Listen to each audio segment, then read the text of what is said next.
Karen, when I say the word empath, what comes to mind? Feelings. Feelings. But specifically, someone who is an empath, what comes to mind? Someone who really feels the feelings. Yes, that's great. Their own and others. Yep. Now, the dictionary defines an empath, ready for this, as a person with the paranormal ability to apprehend the mental or emotional state of another individual. That's a cockamamie definition if I've ever heard one. For someone who feels feelings? Yeah. I think not only is it cockamamie, it's myopic, right? Mm-hmm. What the word empath actually embodies to me is someone that feels others' emotions and can sometimes even be affected by them. Yeah, absolutely. Now, this is something that you have had to contend with all your life, pretty much, no? Pretty much, yep. Yeah, me too. But has it ever gotten to the point where you feel that you're going to lose it?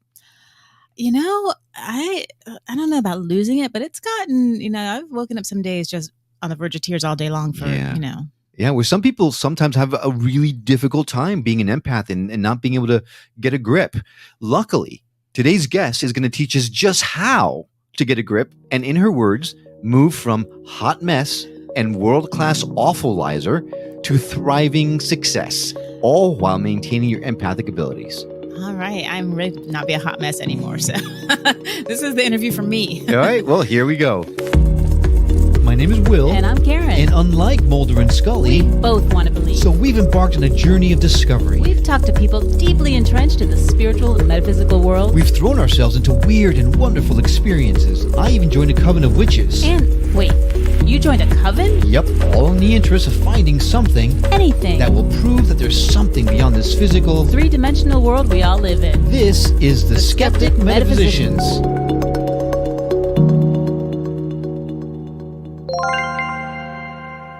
Will, how old were you the first time you got your palm read? The first time I got my palm read, I think the first time was probably when I was in high school at some point. But the paint kind of wore off.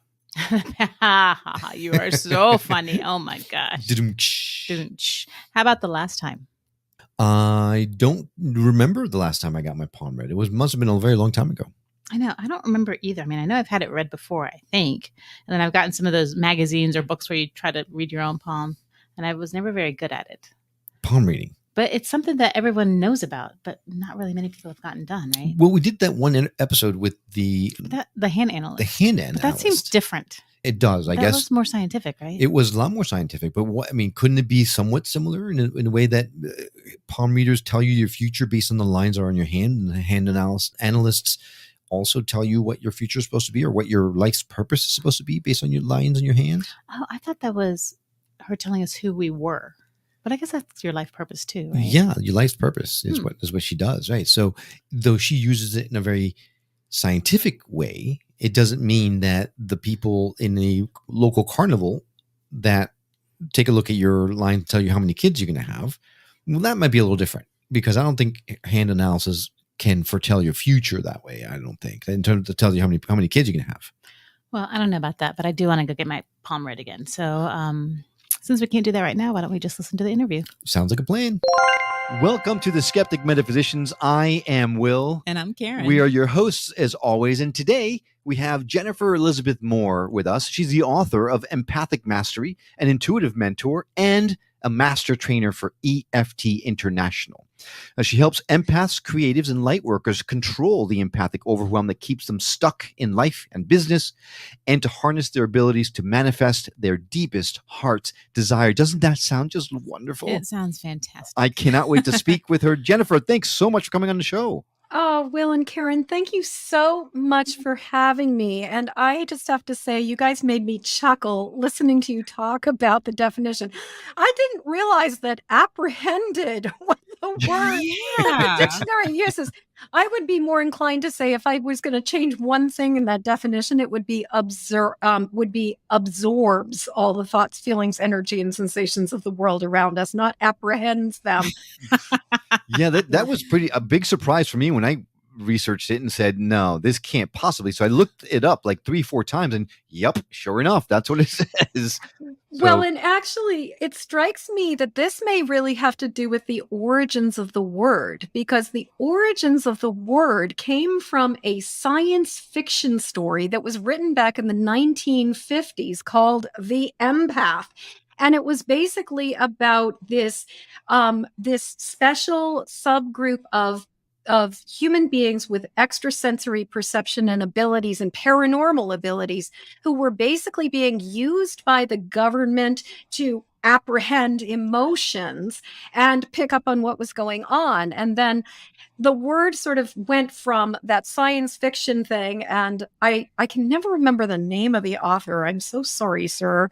I can't recall your name, but that was where it started. And then, we saw the first sort of exposure in science fiction and in media with Star Trek, the first generation of Star Trek, where there was the episode called The Empath. And that's when it started to get into common language. But it was a word that didn't even exist until the 1950s and was basically coined by science fiction people. So it's interesting that the dictionary is using kind of the science fiction-y definition of it as opposed to our more sort of common understanding of it now.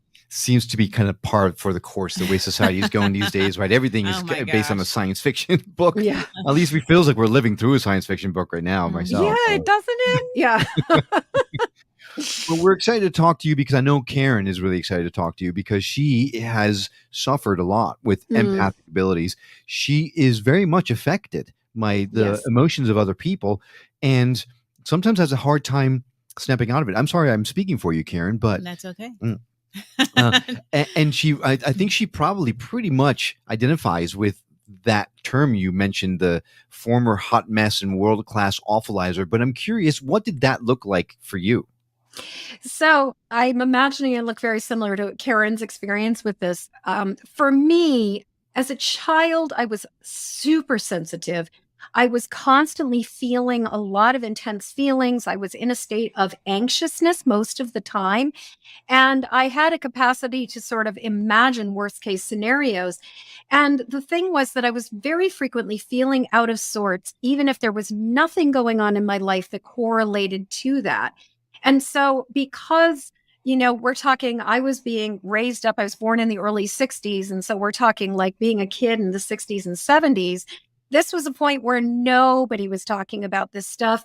The concept of ESP or paranormal abilities was very, very fringy and very, like, not many people were talking about it. And so I was constantly basically being told that I was overreacting, that I was taking it too personally, that I was making too big a deal out of it, to get over it, to stop worrying about it, and that basically I just needed to ignore it and act like everything was okay.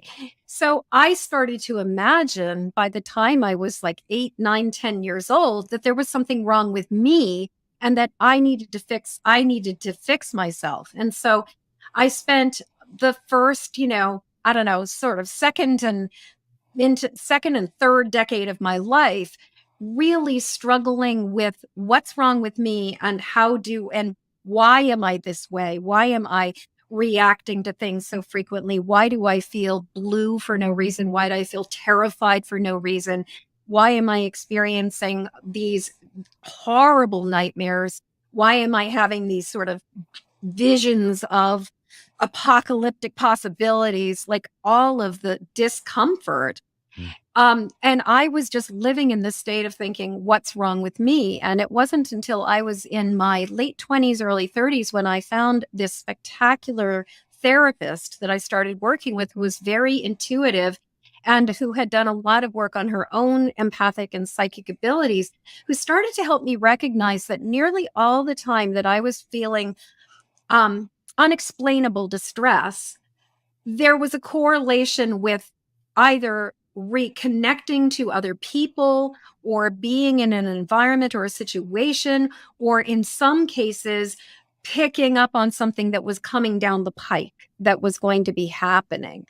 And that's when I first started to realize that what I was imagining was my own personal overwhelm and distress was partially mine, but more of it was actually coming from the world around me. And in my experience, there are people who are empaths where what they pick up on is just the people around them, like the thoughts, feelings, energy, sensation that are coming from the world around them.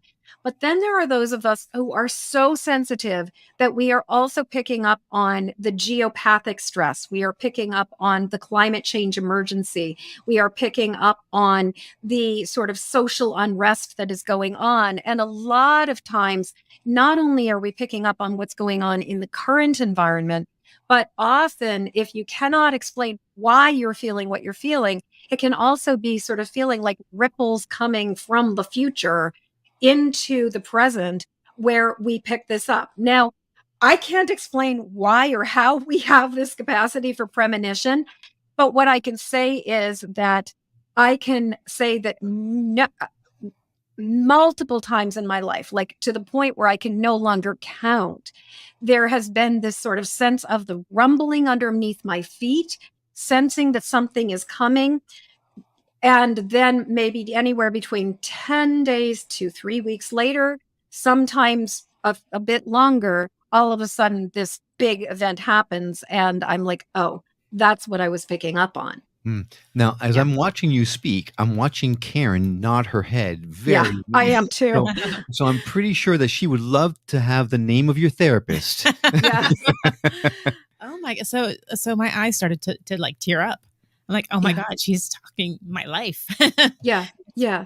Wild. Keep Well, talking. and so often the other piece of it that's so hard is that as empaths, we tend to be the canaries in the coal mine who are feeling the feelings and expressing the things that other people are not willing to talk about. And so one of the characteristics that I've seen to be pretty common is that we often come from families or communities where there's a certain bit of like, pay no attention to the man behind the curtain. Nothing to see here, people. Move along. All of it's okay. And so, as very sensitive children, we may have had parents who were going through things, and generally, even just because of the way people are taught to suppress and compartmentalize their emotions, were not sharing them with us. But as sensitive people, we were picking them up. And what I've seen so frequently happen is the parents, like as children, we sense something, we ask about it, and we're basically told at a very, very early age, oh no, that's not going on. That's not real. That's not happening, even if it actually is. And I've seen this very frequently is that one of the things that happens for the empath is that the empath almost becomes the designated emoter or the designated sensor and the designated feeler in a family.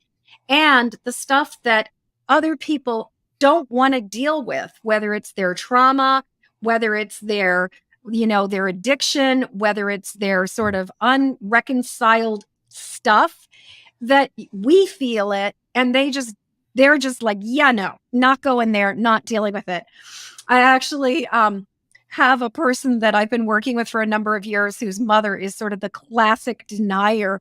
And they were in a situation where they were in an accident. And the very first thing that happened, as soon as they as soon as the accident was over, they just jumped up and they're like, I'm fine. And, and as empaths, we're like, that. you are not fine. You are in shock and you are in a state of complete distress here. We've had a lot of guests who have spoken directly to me about stuff. This time, Karen, I told you, this one is for you because I'm seeing you just resonate with every single thing that she's saying. I'm seeing your eyes water. I'm seeing you're nodding. I'm seeing you like blossom up like, yes, someone else understands what I'm going through. So I guess what we need to figure out now that we know what an empath is. And I think, Karen, you were told that you were clairsentient. Right? Mhm. So that's clear. That's a way of feeling, a clear, like typical what empath goes by. But how does someone get a grip? How does someone get a grip? So I'd love to hold that for a second. Let's put a pin in that question because I want to talk about the difference between clairsentience and empath. Oh, good. Yes. Listen to the podcast longer for the answer. That's perfect. Good idea. You should be a podcast host. Yeah.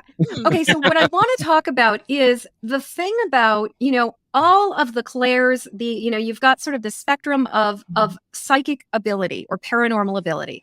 You've got people who identify as intuitive. You've got people who identify as psychic. You've got people who identify as having one dominant clair. You also have people who identify as mediums, and you have people who are empaths. what I have found is that in all of these cases, we are more open and capable of receiving information than the average bear. We are receiving and getting stuff.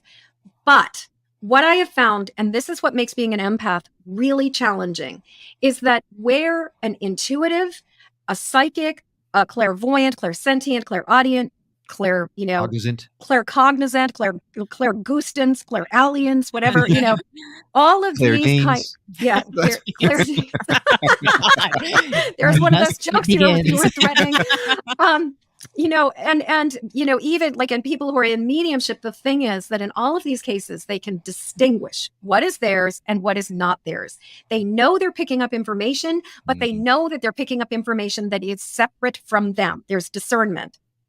Empaths, by our very nature, experience the data as if it's our own. And so not only are we picking up the thoughts, feelings, energy, and sensations from the world around us, a clairsentient can be picking up the thoughts, feelings, sensations, energy from the world around them, but they know it's coming from the world around them. What makes being an empath so hard is that we experience everything through our own sensory filters. And so what happens is the information comes in, but then we interpret it through our own body. We interpret it through our own thoughts. We interpret it through our own emotions. And so we start feeling sad as if it's our sadness. We start feeling fear if it's our fear. We start feeling rage if it's our rage. We start feeling the thinking or finding the distress. Like we will find a way to sort of create the scenario or the story to dial it into our own perspective so that then we are perseverating about something that's going on. So like, for example, I was at a conference a number of years ago, and I came there feeling absolutely confident and fine and excited to be there. And all of a sudden I was like there for a couple hours and I started to feel like a fraud. I started to feel like, who do you think you are? I started to experience my confidence flagging. And I just really started to like feel like insecure and uncomfortable. And all of a sudden it dawned on me that I was in a room. This was a business retreat for transformational entrepreneurs. And I was in a room where there were a lot of people who were not succeeding, and where the way that this person, the people who were leading the event were teaching was that they were helping people to see their deficiencies and what it was that they needed to address. And so there was a whole room of people who were all having these like whack upside the head revelations of their inadequacies. But instead of it being like, oh, wow, I'm feeling all of this or sensing all of these people who are really struggling with their self-esteem because they're realizing maybe for the first time that they don't have all the answers, I experienced it as if it was my problem. And so what I have found, and this kind of leads us to the question you asked, which is, how as empaths do we deal with this? So the reason that I set up the 5-step system that's in my book is because what I found is that a lot of the solutions that are being offered to highly sensitive empathic people do not cut it. And part of it is like, how many times have you been told something like, oh, just put up a bubble of light? Like, have you ever been, have either of you guys ever gotten that one? Just put up a bubble of light, you'll be okay. Well, yeah, or just think positive thoughts, you'll be okay. Mm-hmm. And what I noticed was that the problem is that this is a step in the process, but it is not the first step. And if we are already carrying around a whole bunch of distress that we've absorbed and taken on from the world around us, the problem is that if you put a bubble of light up around that, it's kind of like taking a shower and leaving the bathtub like drain in the bottom of the tub and letting the dirty water sit there and then pulling the curtain back around. It's not going to address what you're already carrying inside. Wait, that's not what you're supposed to do? That's not what you're supposed to do. Oh, oops. Yeah, It's like you drain the bathtub. All right, I'll pull the plug, Karen. Sorry. Yeah, pull the plug. Let it drain. And so what I discovered is that the first step of being able to start getting a handle on your empathic ability is first just to even recognize that you are an empath. And so the first step in the system is recognize. And there's 3 levels to recognize. The first is just, oh, I am an empath and I am affected by these things. The second step is recognizing that you are actually feeling something, like going like, I'm feeling really out of sorts. I'm feeling really disoriented. I'm feeling really confused right now. And then the third step is to start working on recognizing what's mine, what's not mine, how much of this is actually coming from within me, how much of it is coming from without me, most of the time, it's a combination of, like I'll ask myself, is this mine? And I would say that 95% of the time, the answer is yes. And it's also something else. So the first step that we need to take is even acknowledging what it means to be an empath. And instead of like kind of buying into the gaslighting and continuing to tell ourselves, you're making too much of a big deal of it, get over it, stop worrying about it. Instead, we need to validate that we are picking something up, that we are sensing something, and it is affecting us. So that's like the first step when it comes to empathic mastery, is just to recognize what's going on. And very simply, one of the first things that I like to do is I like to just put my hands over my heart, sort of on, or in the center of my chest, but kind of over my sternum. And I just really love to ask myself, so is this mine? I'm just asking, is this mine? And a lot of times the answer will be yes and. So, and then I might realize that some of my distress is like, lately, some of my distress has been, I've been really sort of having echoes of life during the Reagan administration, and just kind of like what life was like back then when we were, worrying about acid rain, and also like worrying about the sort of a lot of different things happening. But I know that there's that. And then there's also the reality of all the things that are going on in the world around us. So recognize is the first step. The second step, before we can protect ourselves and put up a bubble of light, is release. We need to release the stuff that is not ours and let it go. And that's where me as an EFT practitioner and an EFT trainer comes in, because in the more than 3 decades of work that I've been doing as an energy healer and an intuitive, I have never, ever, ever found a tool more effective than EFT, also known as tapping, but it stands for Emotional Freedom Techniques. And honestly, I have yet to find something that it doesn't benefit in some way. There are also other ways we can release. We can go for walks. We can use our breath. We can use journaling. You could just, throw yourself into a clean bathtub and sort of imagine all the extra stuff kind of coming out of you. A clean bathtub. That's a good idea. without the plug in the drain. Yes. Or you pull you put the plug in, you run the clean water, and then you pull the plug when you're done. And so, release is the second step. The third step is when we start to build up our psychic filters and shields. It's the third step is protect. This is when we can start building up more robust filters and shields, because if we build up filters and shields in a state of distress, the distress that is going on internally is almost like, it's kind of like lacquer remover from the inside. It weakens our filters and shields internally, so it compromises our ability to sustain any kind of protection.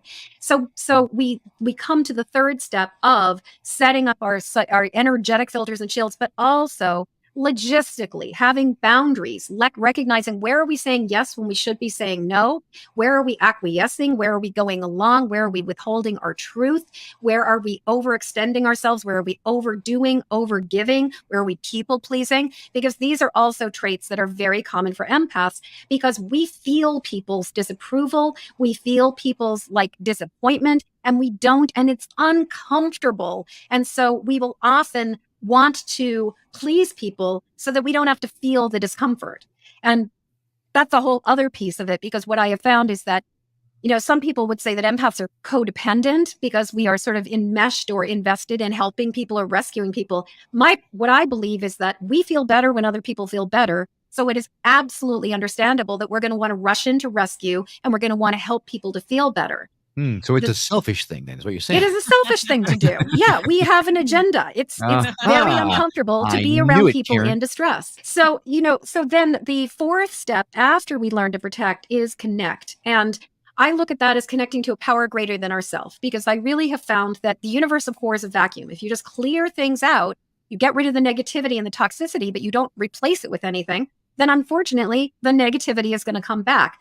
And so what I have found is that we need to start connecting to a force, a power, a wisdom, a love that is greater than ourselves. Now, I'm not going to tell you what your sense of a higher power is. I believe that is an incredibly intimate thing, and that is a very, very deeply personal thing. But in order to not keep on repeating the same pattern of taking on all the energy that's coming from the world around us, we really need to connect to something different. So it's sort of like we're replacing the energy with a more positive energy, with a more positive frequency. So instead of us running away from things, what we're starting to do is we're moving towards our desire and moving towards the things that feel good to us.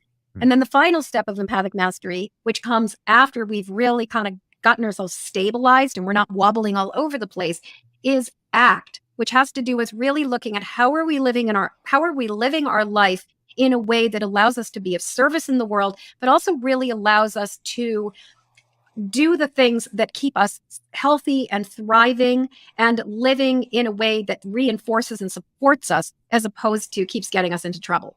So, long answer, but the thing is that where some people might have a short, sweet, quick, easy answer, I wrote a 380-page book about what we need to do to deal with this, and I have spent the last multiple decades of my life really learning how to navigate it because it is complicated. Well, we need to take a break, but we'll be right back with a lot more of this amazing interview.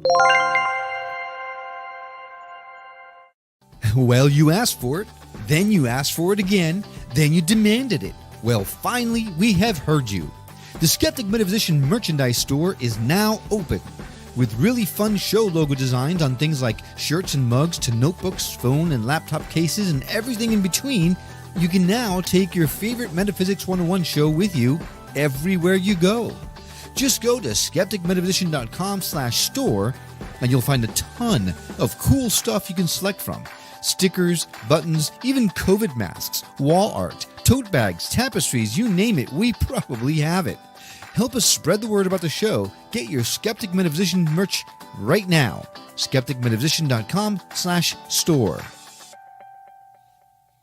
And now back to the Skeptic Metaphysicians. Are there any benefits at all? I'm exhausted. I'm well, okay, I'm not the only one, but man, this kind of sucks. So I really do believe there are benefits. And what I actually believe, I actually interestingly channeled an entire book. It was the very first time I've ever channeled an entire book, but I channeled an entire book last week. And what kept coming through as I was doing this was the explanation that the thing is, we are in the first wave of empaths. We are the ones who are awakening to our sensitivity. In order for this planet, the planet is going to survive regardless of what we as human beings do. The planet will find her way and we'll keep going. But us as a species, we are on a precarious, we're kind of on a precarious, moving in a direction that it's we need to back that truck up. Like a freight train coming at you. Freight train. Yeah, we are making some interesting choices, let's just say. And what my sort of counsel explained to me was that there are more and more people are awakening to their empathic nature, because in order for us to change the course of our behavior as a species, we must feel the consequences of our choices and we must understand what that is. And the thing is that this idea, one of the things that I keep hearing over and over again is that we are the cells in the body of this earth. We are not individuals. We are not separated. We are all cells in the body of the earth. We are part of a larger organism. And as part of a larger organism, we are not actually separate. And so when we are feeling ourselves compartmentalized, when we are feeling ourselves in this sort of, world of human dominion, we don't feel the repercussions of our choices and our actions as a species. And what I believe is happening is that there are those of us who are sort of born in the first wave. And I'm imagining, Karen, you and I are kind of in that first, sort of those first really highly sensitive people who are sensing what is going on, not just with ourselves, but on, whether it's within your environment, it could be just in your community or your circle of people. It could be in your region. It could be just, and it can sort of expand out to globally.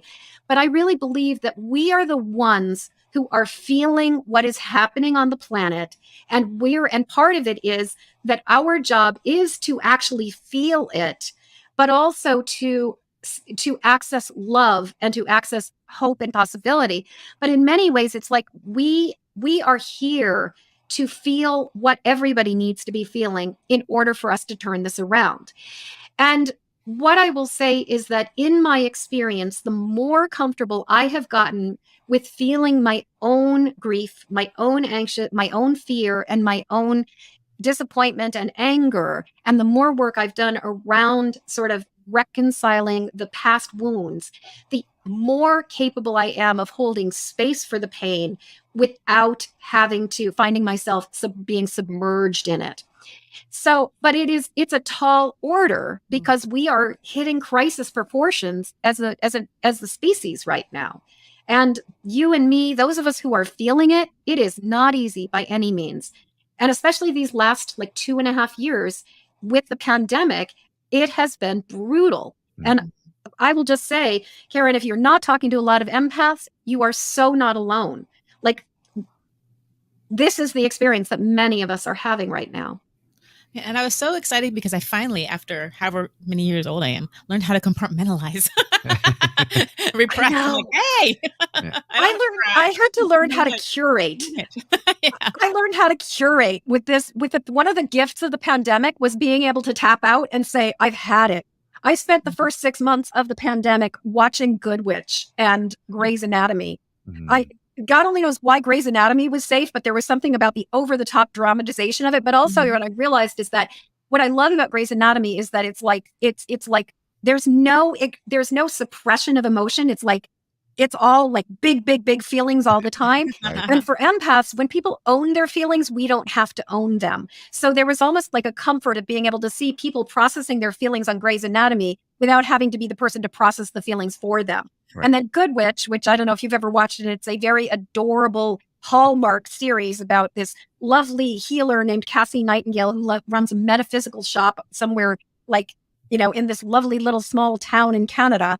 And it just has like episode upon episode with just very, very benign and tame things where the villain literally wears a black hat and it's so tame. It's just so sweet. And that was about what I could tolerate. So I would say I learned to curate, not necessarily compartmentalize, but to curate. Yeah. So I need to step in here and say this episode is not brought to you by Good Witch or Grey's Anatomy. You did that in a very good announcer voice. Thank you. I've done a lot of.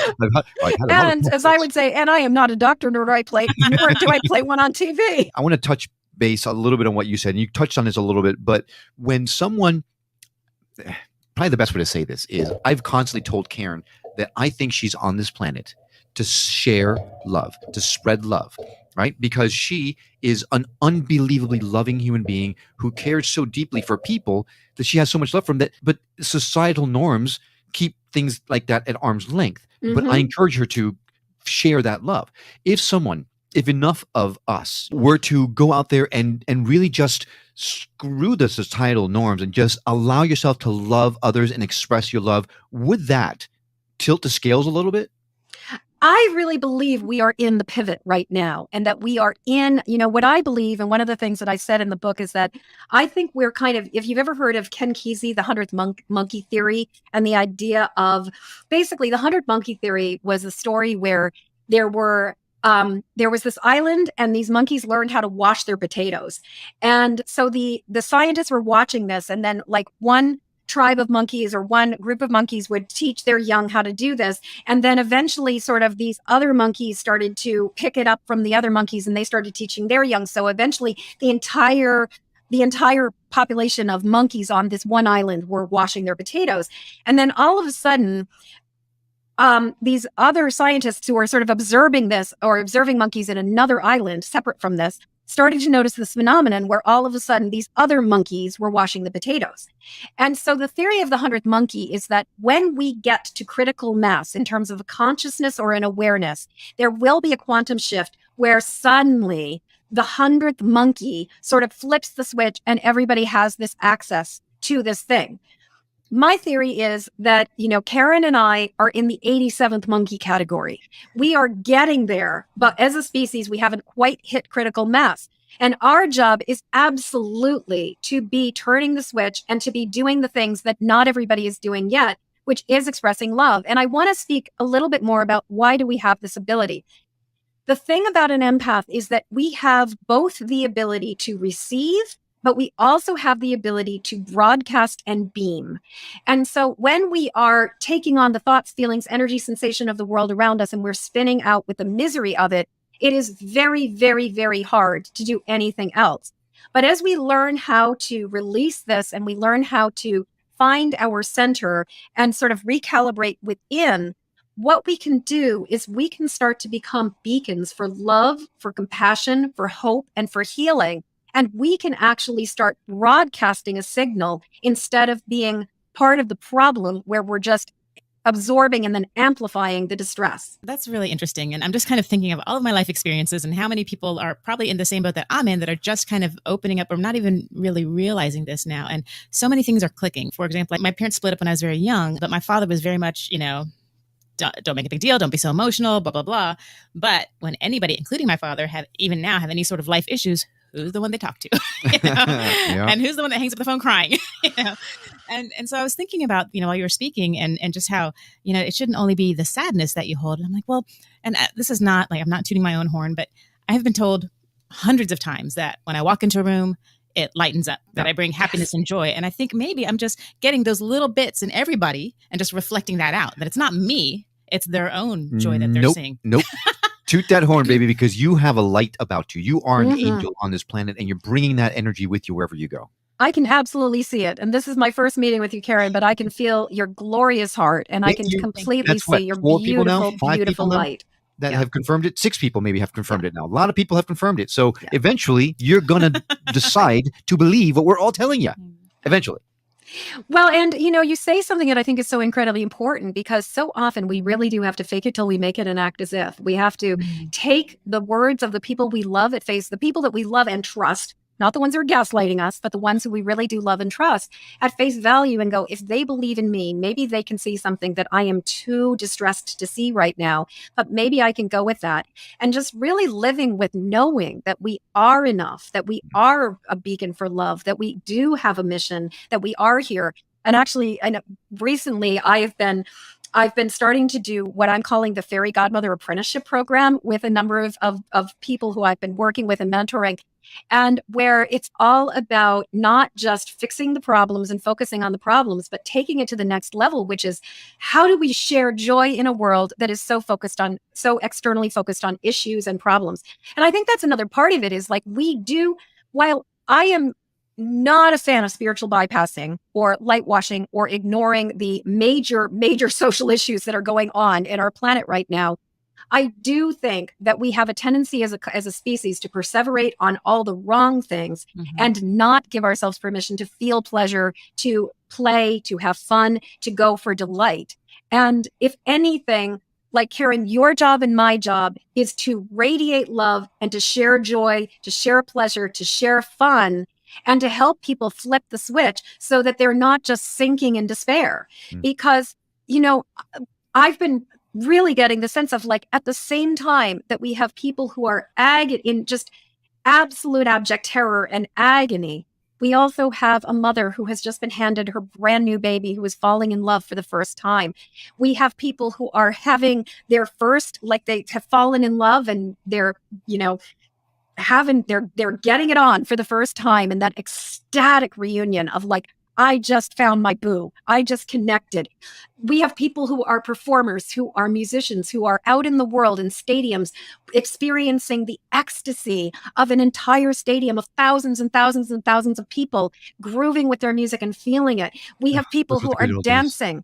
We have, football players and other athletes who are doing their optimum performance, who are winning awards and championships, and who are just elated. All of this is going on at the same time. And yet as a society, turn on the news and find out what's wrong. And so I think that for those of us who are highly sensitive and empathic, it's really important to start trying to feel the joy that is in the world, as well as feeling or acknowledging the sorrow. Wow. There's so much to talk about on this topic. I know. This is one of the conversations that can go on and on. And you're right. Before we start recording, you're like, we're not going to have any problem filling up the time. So you are absolutely right. We might have to go long. But I do want to talk about your book, because your book brings a lot of practical, tactical knowledge and tips on how to handle all this stuff. Again, one more time, it's called Empathic Mastery. But it is called Empathic Mastery, a 5-step system to go from emotional hot mess to thriving success. Yeah. And in the book, you really do a deep dive on each one of those steps. I mean, it's a wonderful book. But one of the things that I've heard you mention as I was researching is that you should try to stay away from processed sugar. Yes. What does that have to do with empathic abilities? Okay, so sugar, let me see if I can try to, so sugar is an endocrine disruptor in the sense that, insulin is a hormone. And when we are consuming large amounts of carbohydrate, we are basically disrupting our hormones. And if you are a human being, but especially if you're female and you've ever experienced PMS, you know how much our hormones impact us. Now, hold Well, on, because I've experienced it, but from the other side of the fence. Does that still count? yes. So Okay. you know too. You know too. And the thing is that there are, we don't necessarily think about insulin as a hormone. We don't necessarily think about when sugar is something that will cause our blood sugar. It will cause our system to spike with really high blood sugar and then crash with really low blood sugar. And our bodies are not meant to process a lot of sugar. Our bodies, like as a species, we didn't even fruits were not really easy to access. Like up until recently, sugar is a very modern concept. It was a very, very special treat until very, very recently. And the problem is that sugar influences and affects our blood sugar, and it deeply, deeply impacts our mood, but it also compromises the bacteria, the flora that grows in our gut. And essentially, there's more understanding that our gut has the same cellular makeup as the gray matter of our brain. And there's a sort of, when people talk about trusting your gut, that's because there's a deep connection between the gut, or I'm pointing at my head. There's a deep connection between the gut and the brain. That's a strong connection there. Strong connection there. And the thing is that when we feed our gut unfavorable foods that contribute to or help unfavorable flora to grow in our gut, we develop what is called gut dysbiosis. And as we develop gut dysbiosis, what happens is we throw our entire system out of whack, and we compromise the integrity and the literal sort of filtering system of our internal gut. And so if you have ever heard the saying in metaphysics, as above, so below, or as within, so without, when we compromise the filters and the sort of extremely resilient internal lining of our gut, we are not only compromising our internal gut, we are also compromising our external filters and shields. So sugar is something that affects us deeply emotionally, and it affects us also very much physically. And so what I have found is that while there certainly are exceptions to the rule, and there are some empaths who are way more physically resilient and able to kind of get away with it, or they're just so much younger that their body has not reached that sort of critical mass. But in my experience, once you start talking about people getting into their mid-20s and beyond, the more sugar you consume, or the more sort of processed carbohydrates you consume, because, white bread turns into sugar, the more compromised your gut becomes, and the more compromised your entire hormonal system becomes, and the more dysregulated one becomes. So I have found that stopping sugar is actually one of it's one of the most important things we can do. But what I will say is that if you do not have healthy alternatives in place and you just go cold turkey, in the same way, if you ever quit smoking and you know that when you quit smoking, it's sort of all your stuff comes up. If you've been using sugar to self-soothe, then the challenge is that unless you've got some kind of other way to take care of yourself and support yourself, it is going to really, can I say, use a four-letter word? Absolutely. It's going to really suck. It's going to really suck. That's tame. I don't have to. Okay, I know, but I just wanted to be sure that I wasn't using. I was looking for. I know. I could drop the F-bomb all over the place. I have a friend who crochets bombs with the word F on them. So I'm getting a set of purple crocheted F-bombs that I'll be able to drop during podcasts and Facebook Lives and things like that. I love it. Well, then that gives you a roadmap, Karen, right? For how you need to live your life moving forward. You've got the 5 steps. If you want to know more about how to get a grip on stuff, Empathic Mastery, the book, is fantastic. It's a no BS, tell it like it is guide written specifically for empaths. You don't have to figure out what it's saying. No. I want it. Tell me directly. It is a no BS. Tell it like it is, and it's written by an empath who cracked the code on how to handle it. So, if you recognize any of this in you, I would urge you to check out Jennifer's book. We're going to add a direct link to it in our show notes. So, if you're listening to this on the radio, All you need to do is go to skepticmetaphysician.com, go to her episode page, and just click the link. It'll be that easy for you to find it.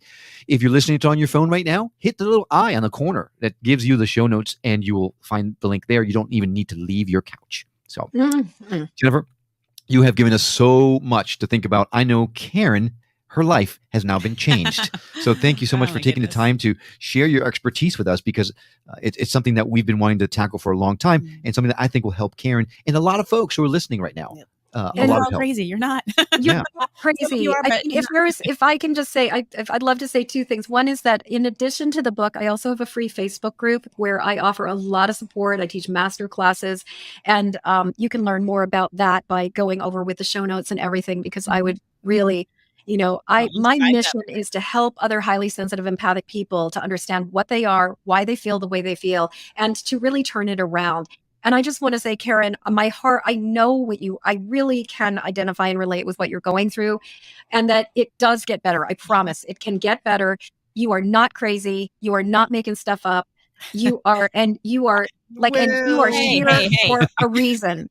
You are here for a reason, and you are part. And I really believe that you and the rest of us, and the empathic tribe that is rising up in the world, that we are here to be part of the solution and to help birth a new world where things can be better. So you guys, thank you so much for having me on. This time has whizzed by. Sure has. Oh my God, what an amazing conversation. It has been such a pleasure to talk with you. Absolutely. We feel exactly the same way. And we are going to add all of those links directly on our show notes so that you have a way to connect, not just find her book, but also connect directly with Jennifer, whether it's her Facebook group or on her social media accounts. We'll have all those links on our show notes. So feel free to click those and connect with her directly. Jennifer, once again, thank you so much for coming on the show. We look forward to maintaining contact with you. Yes, thank you. Absolutely. Facebook group. Great. Yes, please.